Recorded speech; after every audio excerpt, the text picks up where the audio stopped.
In America, immigration enforcement is supposed to be about the law, but there are moments when enforcement stops feeling like protection and starts feeling like fear. Across the country, there have been documented cases of U.S. citizens and legal residents being detained, questioned, or stopped by ICE agents simply because of how they look, the language they speak, or where they were assumed to be from. Some were held for hours. Some were arrested.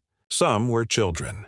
People have reported racial remarks, threats, and treatment that assumes guilt before identity is confirmed. That is not how due process works. That is not how a constitutional system is meant to function. When enforcement relies on appearance instead of evidence, it becomes racial profiling.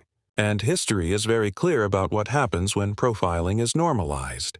Innocent people lose their freedom, their safety, and sometimes their lives.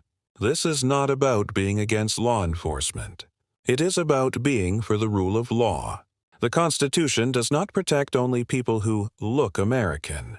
Rights do not disappear because of an accent, skin color, or last name. When people are afraid to go to work, walk home, attend church, or take their children to school because they might be mistaken for someone else, that is not security. That is fear replacing trust. History shows us that human rights don't collapse all at once. They erode when exceptions are made, when shortcuts are justified, and when silence becomes easier than speaking up. There comes a time when protecting society means protecting people, including those who are easy to target and hard to defend.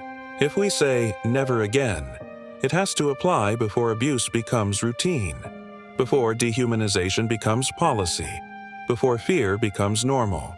Because once a government gets comfortable detaining the wrong people, no one's rights are truly safe. And history has already warned us what happens when we ignore that.